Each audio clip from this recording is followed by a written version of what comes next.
If your business depends on referrals to grow, then your growth depends on someone else's timing.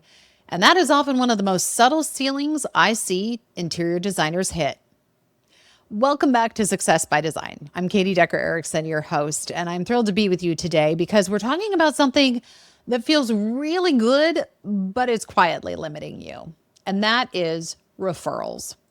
Now, before you tense up and start to melt down, this is not an episode about abandoning referrals.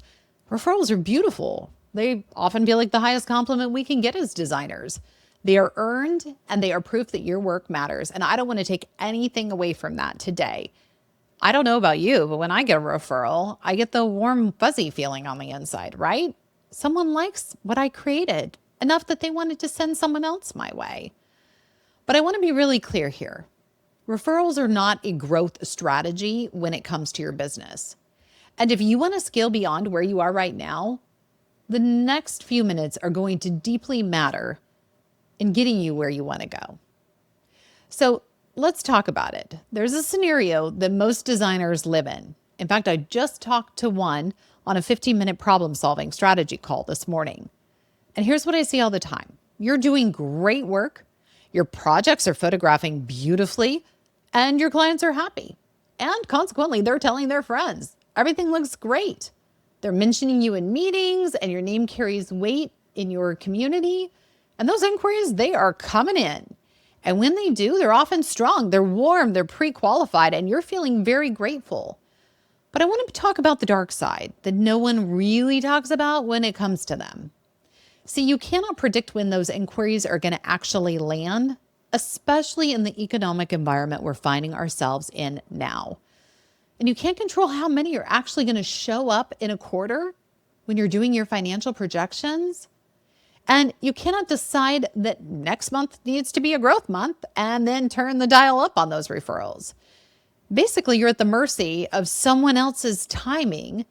And because you're talented, and I see you've been able to make it work thus far, and you're riding those waves. There's a busy season, then there's a quiet season. Then you may be just utterly slammed and have a pipeline out the door. And then all of a sudden you're going, well, where did everybody go? If you've ever thought, why does it feel like feast or famine, even though my reputation is strong? This is why. And it's why I wanted to have the conversation with you today. Referrals are reactive by nature. If there's anything you know as a CEO, the worst position you can be in is reacting instead of driving. Referrals often happen after someone experiences your work, after they're talking about you, and after someone happens to know someone. And don't get me wrong, that's all great, but it's not the same thing as building an actual system and a process for marketing that generates demand on purpose. Here's the misdiagnosis that's going on. And perhaps you've told yourself this, because I know I did, especially when I was 3 to 5 years into my business. I made the mistake of saying, my referrals mean my marketing is working. Or, gosh, I really don't want to be pushy and I don't want to feel salesy and I'd rather let my work speak for itself. I understand that deeply. You are creative. We are creative. This is what we do as designers, right? And we like alignment. We like integrity. We like the feeling of organic growth. But here's the truth. Referrals are a byproduct of your great work. They are not a marketing system. They are not a marketing process. They are evidence of satisfaction. Yes, your clients are happy. They are happy to refer you to other people. But that doesn't mean that that's evidence of you being ready to scale or scaling actively. Because if your entire growth plan is keep doing great work and hope it spreads, that's a business built on hope. And I love you enough to say hope is not a structure. It is a feeling. As someone who believes that business like nature has seasons, and you've heard me talk about it multiple times on this show, I'm going to tell you this. Referrals are going to come in, especially in expansion seasons.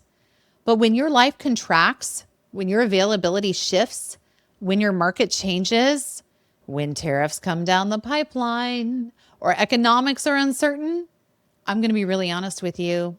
Referrals are not going to bring stability that you are looking for to your business. And really, if your business is meant to work for you, not you working for it, you're not allowed to leave growth to chance. That's a really scary situation to be in. So I want to talk about the real shift. This is moving from reactive to proactive. And scaling requires that mindset shift. We have to stop going around putting out fires. Or remember that old arcade game that existed in the mall when I was a kid where the moles would pop up and you had the hammer and you'd whack them on the head and you got so many tickets based on how many whack-a-moles you got? That's not how we're going to run our business. This requires you shifting into being proactive. From waiting to be chosen by someone who happened to give you a referral to designing your visibility with complete intentionality like you would design the last bathroom you did. A solopreneur mindset says, if I keep doing the good work, growth is going to happen. I want you to get out of that mindset and switch to a CEO mindset. What does that look like? I'm glad you asked. It says, if I want predictable growth, I need a system that generates demand on purpose. And there's no shame. There's no manipulation in that. You are finding people who need you and you are showing up for them. You don't have to become louder. Instead, you're showing up with intentionality. As designers, we obsess over process. We specify materials, we detail the millwork, build out the schedules, we are thinking about that end user experience. But sometimes when it comes to marketing, we wing it. Maybe it's a post here or an email there or a website that hasn't been touched in maybe 2 years and a hope that Instagram just kind of works itself out. You would never approach a multi-million-dollar project that way. So why are you trying to build a 6 or 7 figure firm that way? Let's ground this in reality. Okay, in my own firm, ColorWorks, we operate nationally in the multifamily and commercial space. We compete with large firms. We work with developers, asset managers, and contractors. And yes, I would lie to you if I said referrals don't matter. They absolutely do. But I'm going to be really honest as well. Our growth does not depend on waiting for someone to remember us. We have clear positioning. We have a defined niche. We have repeatable outreach rhythms, speaking opportunities that I participate in. In fact, I'll be in Seattle this week talking at the Washington Multifamily Housing Authority about wayfinding and color and lighting. We talk about strategic partnerships. One of my favorite other coaches, Michelle Lynn, and I do so much together. We think there's plenty of designers who need us and want to work with us. And we've built that alliance strategically. We also think about content that educates our ideal client. What can we do to start solving their problems, maybe even before they realize they have a problem? The reality is, in our firm, we're creating professional marketing materials after completing the projects, and we're putting them on our website proudly. We're leveraging that photography intentionally, and we're using completed work as an asset, not just a portfolio piece. That work is going to get plugged in across platforms. It's going to be in a newsletter. There's going to be a case study. It's going to be multidimensional, just like the last room you created was 3D. Your marketing pieces should be as well. See, this isn't luck. This is the design of a business. You design spaces for people to live, work, and thrive in. You're going to have to design an ecosystem that your business lives in the exact same way. All right. I want to take an outside perspective for a minute and look at what the research is telling us too, because this is really important when it comes to this. You don't just have to take my word for it. Let's zoom out. Studies on professional service firms consistently show that firms with diversified marketing channels grow faster and more predictably than firms relying primarily on referrals. The Hinge Research Institute calls this visible expertise. These are firms that consistently publish, speak, educate, and just show up publicly, building authority beyond their immediate network. Cal Newport, in his work on sustainable productivity, I love his books, talks about building systems that reduce reliance on the constant hustle. If you're out there and you feel like all you are doing is hustling It's like running a marathon, standing on the sideline, and feeling like you're going to throw up over your business. We can do better. When we apply these concepts to design firms, this means that we are building visibility systems that operate consistently rather than scrambling every time the work slows down. Because we know that referrals are episodic, but systems are structural. And that structure is going to create the stability you need to build the business that you set out to build way back in the day. All right. I know there's a huge emotional part to this. And some of you are thinking, but Katie, I don't want to feel like I'm constantly marketing. I'm not going to lie to you. You don't need to constantly market. You need to consistently market. I'm going to say that again. You do not need to constantly market. You need to consistently market. And there is a huge difference.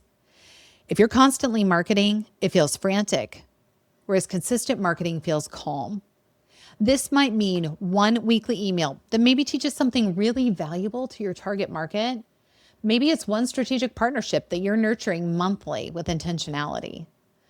Maybe it's one piece of long-form content, whether it's that case study or diving deep into a topic that positions you as the thought leader.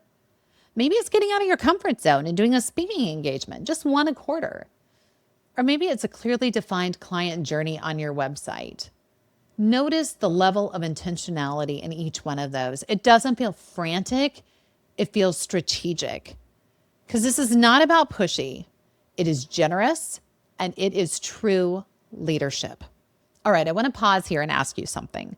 If your referrals stop tomorrow, would your business still grow? Be honest with yourself. Would you know exactly what actions to take to generate demand intentionally? DM me your answer. I truly want to know, because that answer tells you everything about whether you're running a referral-based practice or you're leading a scalable design firm. All right. I'm not going to lie. Referrals are validation, but systems are scalability. And I want to break this down really clearly for you. Referrals, they feel good. They tell you your work is excellent. They tell you your client experience is strong, and they tell you your reputation matters. And it does. But systems are scalable. Systems mean you know your ideal client clearly. You speak directly to their problems. You show up where they already spend time. It's a huge one. You have repeatable ways to nurture relationships, and you can forecast revenue based on activity, not on luck. Oof. Scaling is not about doing more projects, folks. It is about building predictable infrastructure.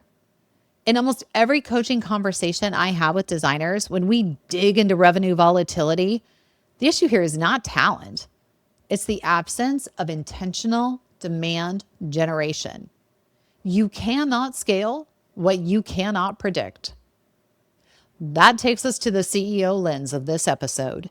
When you step into CEO thinking, you are going to start asking different questions. Let me give you an example. Instead of asking, how do I get more referrals? You ask, how do I build visibility beyond my existing network? Instead of asking, how do I stay busy? You're asking, how do I create consistent, aligned demand? And instead of asking, gosh, why is this quarter slow? You're asking, what systems are missing in my business? You hear the difference in those questions? This is where leadership design becomes critical. You don't get to remain the accidental marketer of your firm if you want to have a firm. You must become the strategic architect of its growth. And I want to make this really tangible for you. If you want to move beyond that referral dependency, I'm going to give you 5 starting points today. First of all, define your niche with precision. Generalists rely more heavily on referrals. Specialists attract search.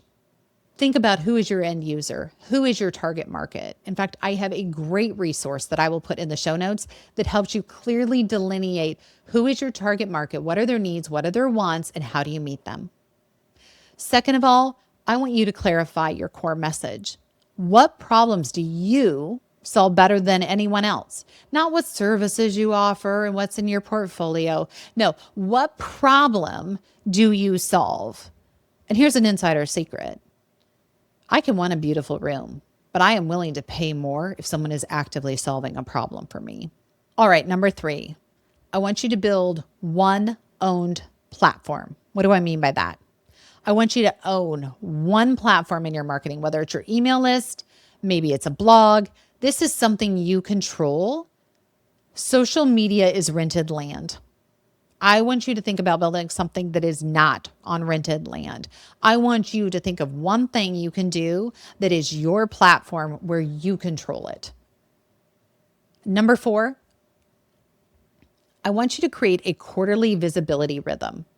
Speaking, collaborations, partnership, outreach, schedule it like you schedule installs and don't quit. Because again, this isn't constant. This is consistent.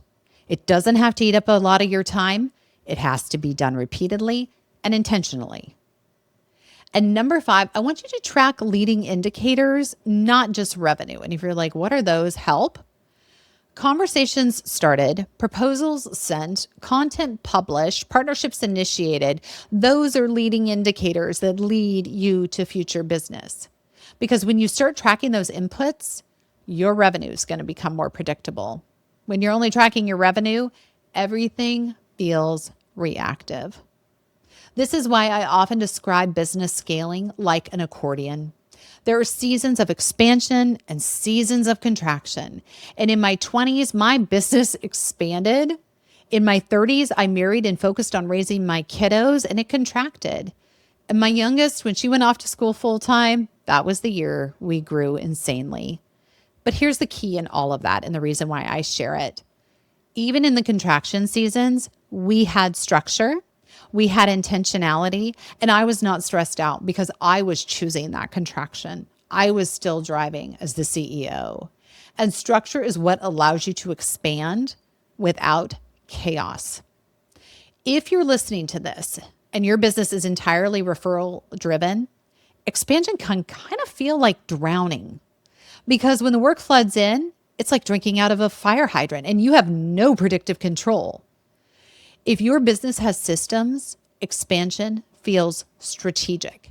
And that is the difference right there between hustle and leadership. Ultimately, this is an identity shift in you as a CEO from I am grateful for whatever comes to I am responsible for designing what comes. Don't get me wrong, you can still be deeply grateful. But you're not passive anymore, just sitting on the sidelines waiting for someone to drive by and want you to be their designer. Rather, you are building something that can stand on its own, something sustainable, something that creates freedom in you, most importantly, instead of anxiety. Because revenue growth that mirrors stress growth is not scaling.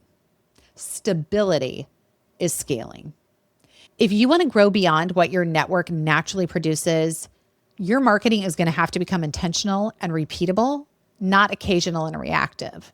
Now, don't get me wrong, referrals can remain a part of your ecosystem, and they should, but they cannot be the only engine if your goal is to scale. This is the shift from running a referral-based practice to leading a scalable firm. If you are realizing that your growth feels more accidental than intentional over the course of this podcast and spending this time together, which I really appreciate you sharing with me, I would love to help you think through that. This is why I offer a free 15-minute problem-solving session with me.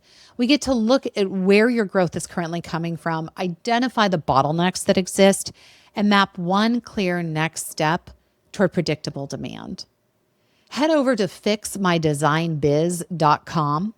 That's fixmydesignbiz with a Z.com and snag a spot on my calendar that works for you. Because you do not have to guess your way into scaling. You can actually design it, just like you designed your last project. Most importantly, remember, your business should be working for you, not you working for it. Until next time, take care.